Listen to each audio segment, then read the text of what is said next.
दुई बंधु बर्तमान चलू रणपुर रणपुर कह जाए द्वितीय श्रीक्षेत्र अवश्य या भी कह जाए द्वितीय श्रीक्षेत्र बारिपदा को किंतु से बद को जीवानी द्वितीय श्रीक्षेत्र कि प्रथम श्रीक्षेत्र जगन्नाथ जो रही से आराध्य मो बंधु तो जानी गोवर्धन महापात्र गोरा कौन देखा रणपुर रणपुर देखा प्रथम मणिनागेश्वरी द्वितीय श्रीक्षेत्र पुरी आम जो कहते रणपुर से जगन्नाथ को दर्शन करिया बाटर जहाँ पड़ो अनेक अनेक जिन देखा ऊपर पहाड़ व्यू भी दवा देखा लोक ना कि देखुवे हाँ चलू आम ये आम घर ठू प्राय 27-28 किलोमीटर 40 मिनट खंड लगे देखा रणपुर में आम बर्तमान टिक्काताल टे पहुँचीचु आउ आहरी लगे 30 मिनट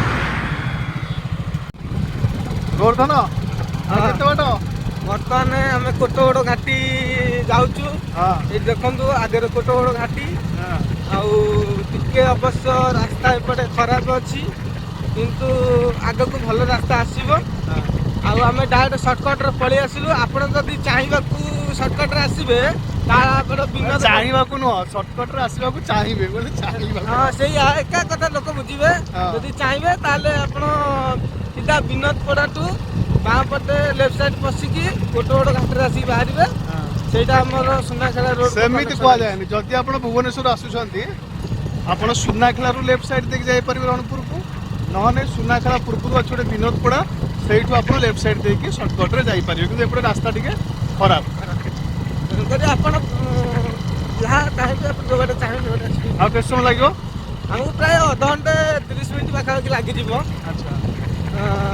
तो आराम से आम जाऊँ गोटे किसी असुविधा नहीं ए वर्ष जबर धान होती नहीं धान वर्ष भल होती कि वर्षार परिमाण टे कम है गोटे वर्षर बस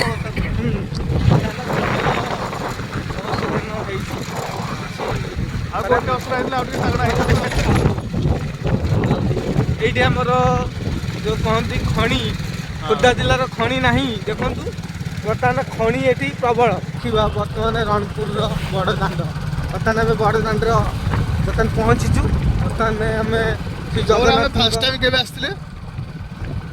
मन आम सैकल धरिकी पिला बेले आसु रणपुर कारण 25-30 किलोमीटर डिस्टेंस से गाड़ी मटर अभाव था आम सैकल धरिकी बेले बेले रणपुर से मजा भी बहुत अलग बर्तमान देखु कि माने जो रणपुर जगन्नाथ मंदिर द्वितीय श्रीक्षेत्र बोली कह जाए बहुत पुराना मंदिर आम पिला बेले ठीक आसलु जबरदस्त भितर जाकि भ्यूज देखिए भल लगे आपन को एवं पूरा पूरी बड़दाण्ड भाया फिल ने बाहर आसले भी भितर को जापारूँ ये कारण को जहाँ पहाड़ पड़ी आम से भितर को प्रवेश निषेध बोली लिखाई जापारूनी आपड़ आसबे पहाड़ समय बिना पहाड़ समय बुलिकी जापारे जबरदस्त पूरा पूरी जमी मजा नौ आसिक बर्तमान आम दुज मंदिर देख सारापर जाऊँ मणिनागेश्वरी टेम्पल रणपुर मणिनागेश्वरी टेम्पल मंदिर भारी प्रसिद्ध प्रत्यक्ष ठाकुराणी एवं बहुत लोक हुए जेहेतु शीत आरंभ हो धीरे धीरे लोक संख्या बढ़ुव आपको मणिनागेश्वरी देखो और गाड़ी से पिला बेला जो आसलु चली चली जाऊँ मुंडिया उपर को एवं सीधा लोक गाड़ी जाऊँगी 2 व्हीलर मुंडिया उपर को चलो मणिनागेश्वरी टेम्पल जावा आम बर्तमान जगन्नाथ मंदिर फ्रंट रे अच्छु मौजा जो भल तो मणिनागेश्वरी मंदिर के बाट चल चल जा मणिनागेश्वरी हाँ ये आसना पाखु आसुना हाँ तलमना है गाड़ी रख गाड़ी जाऊन उपर को गाड़ी जाऊँ हाँ मझे खराब मझे खराब है गाड़ी जाऊँ ना जाऊनी जाऊँ आम चलू गाड़ी मौसी चलू बाय बाय नमस्कार आसतु आम चलू मणिनागेश्वरी मंदिर उपर को माने माँ को पाखु माँ देखो सीधा देखा देखा सीधा तो सीधा देखा माँ से आम जीवु रास्ता है आगुरी रास्ता ना आम चढ़ी जाऊँ पहाड़ एवं किंतु रास्ता है गाड़ी जाऊँ देखा जाऊ गाड़ी आम टाणुची कि नहीं पूरा गाड़ी टाणव तो निश्चित टाणव तो गाड़ी निश्चित କିନ୍ତୁ ଏତିକି ବଢ଼ିଆ ଲାଗୁଛି ଯେ ଏଇଠି ଯୋଉ ଘାଟିଟା ଅଛି ସେ ଘାଟିଟା ଉଠିବାକୁ ଆପଣଙ୍କୁ ବହୁତ ବଢ଼ିଆ ଲାଗିବ। ଆଉ ବହୁତ ବି ମାନେ ବଢ଼ିଆ ଜାଗା ବି ବହୁତ ମାନେ ସିନେରୀ ଅଛି ବଢ଼ିଆ ଜାଗା ଆଉ ଫଟୋ ଉଠିବାକୁ ବି ବଢ଼ିଆ ଜାଗା। ଆପଣ ଆସନ୍ତୁ ବୁଲନ୍ତୁ ଏନ୍ଜୟ କରନ୍ତୁ ବଢ଼ିଆ ଲାଗିବ। ବର୍ତ୍ତମାନଠୁ ଧାରା ବିବରଣୀ ପାଇଁ ଆମ ସହିତ ଗୋବର୍ଦ୍ଧନ ମହାପାତ୍ର ଅଛନ୍ତି, ସେଇ ଆପଣଙ୍କୁ ଧାରା ବିବରଣୀ ଶୁଣେଇବେ। ଗାଡ଼ି କୋଉପଟେ ଯାଉଛି? ଗାଡ଼ି ଆମର ହେଇଠି ମାନେ ଗାଡ଼ି ଯାଉଛି ତ ଉପରକୁ? ଆଚ୍ଛା ବର୍ତ୍ତମାନ ଇଏ ହେଲା ମଣିନାଗେଶ୍ୱରକୁ ଯିବାର ରାସ୍ତା। ବର୍ତ୍ତମାନ ଘାଟି ଉଠୁଛି ଗାଡ଼ି ଧୀରେ ଧୀରେ ଚାଲିବ, ଧୀରେ ଧୀରେ। ଆଉ ଗୋବର୍ଦ୍ଧନ ଗାଡ଼ି କେମିତି ଚାଲିବ? ଧୀରେ ଧୀରେ ଆସ୍ତେ ଆସ୍ତେ ଟାଣିବ ଗାଡ଼ି। ବର୍ତ୍ତମାନ ଦେଖନ୍ତୁ ମାନେ ବାଇକ୍ କେମିତି ଘାଟିରୁ ଓହ୍ଲାଉଛନ୍ତି, ଆପଣ ବର୍ତ୍ତମାନ ଚଢ଼ୁଛନ୍ତି, ଆମେ ଚଢ଼ୁଛୁ। ଜବରଦସ୍ତ ଗାଡ଼ି ଧୀରେ ଧୀରେ ଯାଉଛି, 20 ସ୍ପିଡ୍ ବି ନାହିଁ ଗାଡ଼ି, 2 ଗିଅରରେ। କାମ ବି ଚାଲିଛି ନାଇଁ କି? ସଂଖ୍ୟା ଆଉ କାମ ବି ରାସ୍ତା କାମ ବି ଚାଲୁଅଛି। ବଢ଼ିଆ ଲାଗିବ, ଆପଣ ଆସନ୍ତୁ କେବେ ରଣପୁର ବୁଲିବାକୁ ଆସନ୍ତୁ, ବଢ଼ିଆ ଲାଗେ, ଜାଗା ବି ବଢ଼ିଆ ଆଉ ରାସ୍ତା ବି ବଢ଼ିଆ, କାମ ବି ଚାଲୁଅଛି। ଉପରକୁ ପାଣି ଯାଇଛି କି ନାଇଁ କହୁନ? ନା ଏଇଠି ପାଣି ପାଇପ୍ କାମ ହେଉଛି, ପାଣି ବି ଯିବ ଏଇଠି, ପାଣି ପାଇପ୍ର କାମ ଚାଲୁଅଛି। ଆଉ ଆପଣ ଦେଖୁଛନ୍ତି କେମିତି ଯାଉଛନ୍ତି ଉପରକୁ। ଆଉ ଆମ ଗାଡ଼ି ବି ଟିକେ ଲୋ କ୍ୱାଲିଟିର ଉଠେଇ ହେଉନି, ଗାଡ଼ି ଖରାପ ହେଇଗଲାଣି। ଆଉ ସେଇ ଅନୁସାରେ ଆମେ ଯାଉଛୁ। ଆଉ କହନ୍ତି ଏଇ ଘାଟିରେ ବହୁତ ବି ଆକ୍ସିଡେଣ୍ଟ ହୁଏ, ଆଉ ମାନେ ଦେଖି ଚାହିଁକି ଗାଡ଼ି ଚଲେଇବାକୁ ହିଁ ପଡ଼ୁଛି। ଆଉ ଗୋଟେ ଖାସ୍ କଥା ମାନେ ତଳୁ ଘାଟିକି 15-20 କିଲୋମିଟର ହବ ଘାଟି ଚଢ଼ିବାକୁ ପଡ଼ିବ। ଆପଣ 15-20 କିଲୋମିଟର ନୁହଁ, 2-3 କିଲୋମିଟର ହବ। 15-20 କାହିଁକି ହବ? ଇଆଡ଼କୁ ଦେଖ, ଖାଲି ରାସ୍ତା ଦେଖାନି, ଲୋକ ବୋର ହେଇଯିବେ। ଦେଖନ୍ତୁ ସିନେରୀ ଦେଖା ସିନେରୀ ବି ଦେଖନ୍ତୁ, ଇଏ ହେଲା ରଣପୁରର ସିନେରୀ। ଜବରଦସ୍ତ ଜବରଦସ୍ତ ଫିଲିଂ। ଗାଡ଼ି ଉଠୁଛି ଘାଟିରେ, ବଢ଼ିଆ ଲାଗୁଛି। ଆପଣ ବି ଆସନ୍ତୁ, ଏନ୍ଜୟ କରନ୍ତୁ। ବାକି ଗୋଟେ କଥା, ସ୍ଲୋ ସ୍ଲୋ ଯିବେ, କିଛି ଉଗ୍ର ମାତ୍ୟା ହେବେ ନାହିଁ ଜମାରୁ, ନହେଲେ ହଇରାଣ ହେଇପାରନ୍ତି।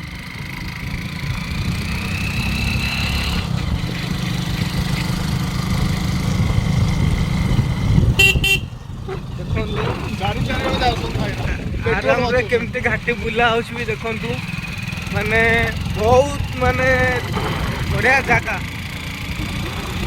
କିଛି ନୂଆ ୱାର୍ଡ କହ, ଖାଲି ବଢ଼ିଆ ଜାଗା, ବଢ଼ିଆ ଜାଗା। ଆପଣ ଯେତେବେଳେ ମୁଣ୍ଡିଆ ଉପରକୁ ଚଢ଼ୁଥିବେ, ସ୍ଥାନେ ସ୍ଥାନେ ଛୋଟ ଛୋଟ ଜାଗା ଅଛି, ସେଇଟା ଆମେ ଛିଡ଼ା ହେଇକି ପୁରା ସହରର ଭ୍ୟୁ ନେଇପାରିବେ, ଯେଉଁ ମ୍ୟୁନିସିପାଲିଟିର ଭ୍ୟୁ। ଏହା ହେଉଛି ରଣପୁରର ଭ୍ୟୁ। ଆମେ ଉପରକୁ ଗଲେ ଆପଣଙ୍କୁ ଦେଖେଇବୁ, କିନ୍ତୁ ଏଠି ଦେଖନ୍ତୁ ଉପରୁ ବି ସେପଟୁ ଚିଲିକା ପାଣି ଦେଖାଯାଏ, ଖରାଦିନେ ଦେଖାଯାଏ, ଶୀତ ଦିନେ ଟିକେ କୁହୁଡ଼ିଆ ରହେ, ତ ଦେଖିବା ଟିକେ ଅସମ୍ଭବ। କିନ୍ତୁ ଏଇଟା ହେଉଛି ରଣପୁରର ଭ୍ୟୁ। ଗୋବର୍ଦ୍ଧନ ତ ପୁରା ମଜା ନେଉଛନ୍ତି ଏଇଠି। ରାସ୍ତା ଆପଣ ଦେଖନ୍ତୁ, ଏଇଟା ହେଉଛି ରାସ୍ତା। ଗୋଟେ ଖାସ୍ କଥା ଦେଖନ୍ତୁ, ମୁଣ୍ଡିଆ ଉପରୁ ଖାସ୍ କରି ଜଗନ୍ନାଥ ମନ୍ଦିର ପୁରା କ୍ଲିୟରଲି ଦିଶେ। ହଁ ଦେଖନ୍ତୁ, ଆଉ ଜଗନ୍ନାଥ ମନ୍ଦିର ବି ଆପଣଙ୍କୁ ଦେଖାଉଛି ମୁଣ୍ଡିଆ ଉପରୁ। ଏଇଟା ପୁରା ମୁଣ୍ଡିଆ ଉପରେ ଆମେ ପହଞ୍ଚିନୁ, ଅଧା ବାଟରେ ଅଛୁ। ଏଇଠି ଆପଣ ଦେଖିପାରିବେ ଜଗନ୍ନାଥ ମନ୍ଦିର। କିନ୍ତୁ ବିଲିଭ୍ ମି, ଆପଣ ବହୁତ ମଜା ନେବେ, ଜବରଦସ୍ତ ଲାଗିବ, ସିନେରୀ ବଢ଼ିଆ ଲାଗିବ।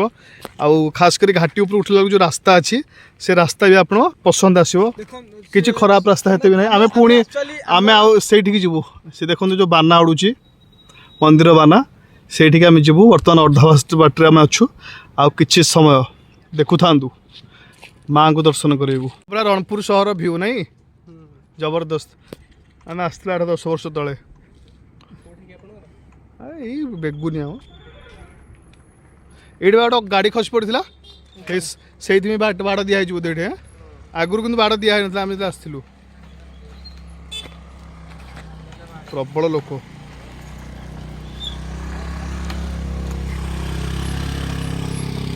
ଏଟା ଗାଡ଼ି ଉପରକୁ ନେଲା ବେଳକୁ ମଜା ଆସୁଛି ନାଇଁ କି?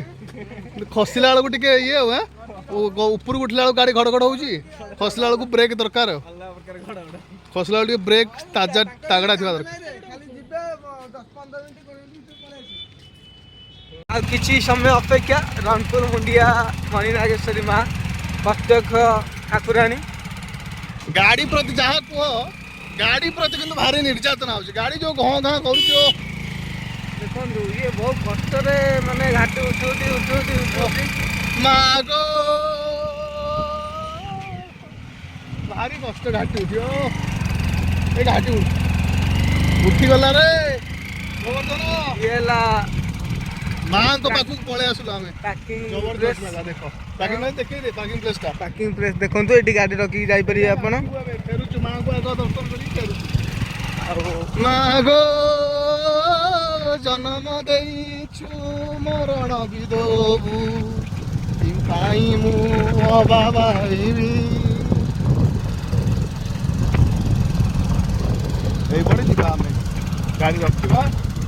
ଆପଣ ଏଠି ବି ପାର୍କିଂ ପ୍ଲେସ୍ ଅଛି, ରଖିପାରିବେ ଗାଡ଼ି ବି। କ'ଣ ସିନେରୀ ହେଇଯିବେ। ଦେଖନ୍ତୁ ଇଏ ହେଲା ଆପଣଙ୍କର କ'ଣ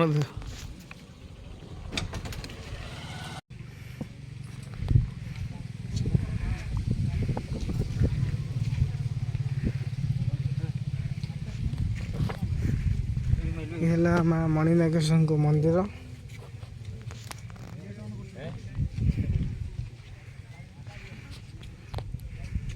ଚଲା ରାସ୍ତାଟା ଆଗରୁ ଥିଲା, ଏଇପଟେ ଥିଲା ନା? ଏଇପଟେ ଆସି ଉଠୁଥିଲେ ନାଇଁ କି? ଏଇପଟେ ଆମେ ଆସିଥିଲୁ, ଏଇପଟେ ରାସ୍ତା ଥିଲା। ଆମେ ଆସିଥିଲୁ 2007 ମସିହାରେ କି 6 ମସିହାରେ, ମନେ ପଡ଼ୁନି। ଚାଲି ଚାଲିକି ପୁରା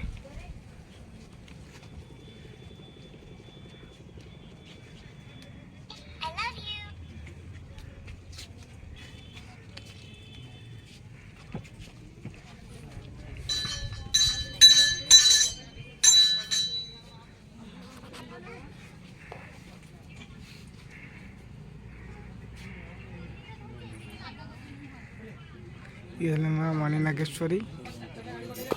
କ'ଣ ମାଆଙ୍କୁ କ'ଣ ମାଗିବୁ କହ? ସମସ୍ତଙ୍କୁ ମା ଭଲରେ ରଖନ୍ତି, ସମସ୍ତଙ୍କୁ। ସମସ୍ତେ ଭଲ ରହିଲେ ଆମେ ବି ଭଲ ରହିଲେ, ଆମେ ବି ସେ ସମସ୍ତ ଭିତରେ ଆସୁଛୁ ନା। ମାଆଙ୍କୁ ଯାହା ବି ମାଗିବେ ସେ ମିଳିବ। ମାଆଙ୍କର ଗୋଟେ ଅଲୌକିକ ଶକ୍ତି ରହିଛି।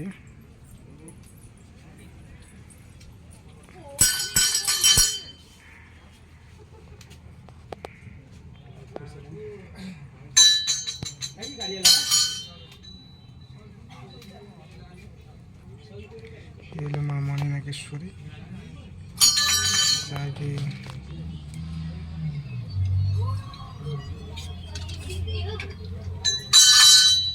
ତାଙ୍କ ପୂଜକ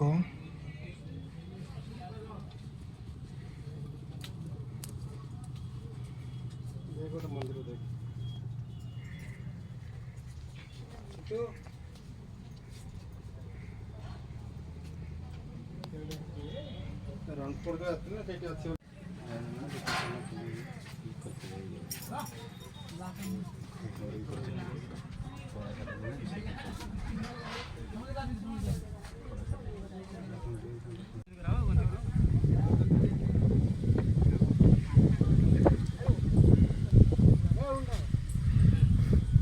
କେତେବେଳେ ବି ମାନେ କ'ଣ କହିଲୁ, ପବନ ଯେଉଁଠି କେଉଁଠି ନଥାଉ କିନ୍ତୁ ଏଇ ଜାଗାରେ ପବନଟା କିନ୍ତୁ ବଢ଼ିଆ ଲାଗେ।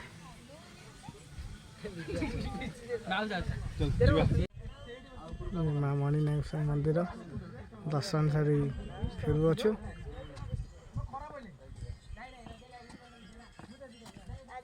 ଭୁବନେଶ୍ୱରଠୁ ମାତ୍ର 60 କିଲୋମିଟର। ଭୁବନେଶ୍ୱର ବାହାରିବେ, ଖୋର୍ଦ୍ଧା ଦେଇକି ଆସିବେ ସୁନାଖେଳା ରୋଡ଼ରେ। ସୁନାଖେଳାଠୁ ଲେଫ୍ଟ ଆସିବେ ହେରି ଭୁବନେଶ୍ୱର 60 କି 65 କିଲୋମିଟର ହେବ। ମାଆଙ୍କୁ ଦର୍ଶନ କରିବେ, ଜଗନ୍ନାଥ ମନ୍ଦିର ଦର୍ଶନ କରିବେ, ବଢ଼ିଆ ଭ୍ୟୁଜ୍ ଅଛି ତାହା ବି ଦର୍ଶନ କରିବେ। ତାପରେ ଭୁବନେଶ୍ୱର ପୁଣି ଫେରି ଯାଇପାରିବେ। ଅଲଗା କେଉଁ ସ୍ଥାନରୁ ଯଦି ଆସୁଛନ୍ତି ଭୁବନେଶ୍ୱର ବାହା ହେଇକି ତ ଆସିବେ। ସେଇଥିପାଇଁ ରାଜଧାନୀକୁ ଲକ୍ଷ୍ୟ କରିକି କହିଲେ, କାରଣ ସବୁବେଳେ ରାଜଧାନୀକୁ ଲକ୍ଷ୍ୟ କରି କୁହାଯାଏ ଯେ କେତେ ଦୂରତା ତାର ଅଛି। ତ ନିଶ୍ଚୟ ଆସନ୍ତୁ, ମା ମଣିନାଗେଶ୍ୱରୀଙ୍କୁ ଦର୍ଶନ କରନ୍ତୁ। ମା ହେଉଛନ୍ତି ପ୍ରତ୍ୟକ୍ଷ ଦେବୀ। ଦର୍ଶନ କରିବେ, ନିଜ ପରିବାର ପାଇଁ ଆଶୀର୍ବାଦ ଭିକ୍ଷା କରିବେ, ନିଶ୍ଚୟ ଯିବେ। ମା ଆପଣଙ୍କ ମନସ୍କାମନା। ଭ୍ୟୁଜ୍ ଆପଣ ଆସିଲେ ଟିକେ ଆଉ ଟିକେ ଖରା କମିଲେ ଭ୍ୟୁଜ୍ ବଢ଼ିଆ ଲାଗିବ। ଦେଖନ୍ତୁ ପାର୍କିଂ ପ୍ଲେସ୍, ଏଇଟା ହେଉଛି ତାର ଭ୍ୟୁଜ୍। ଏ ଟିକେ ଶୀତ ଦିନ ବେଳେ ଟିକେ ଧୂଆଁଳିଆ ଦେଖାହେଉଛି, ନହେଲେ ଜବରଦସ୍ତ। ରଣପୁର ନିଶ୍ଚୟ ଆସନ୍ତୁ। माँ मणिनागेश्वर को दर्शन करेंगे, प्रभु जगन्नाथ को दर्शन करेंगे, भ्यूज देखिए। रणपुर भरपूर आप मजा ने पाखक आसवे ना अडियो आसबनी। रणपुर प्रबल भ्यूज आप ने भल लगे। राजधानी ठूँ मात्र 60 ରୁ 65 किलोमीटर दूर। निश्चय आसतु शीत दिने रणपुर बुलंतु, ओडिशा पर्यटन को प्रोत्साहित करूँ।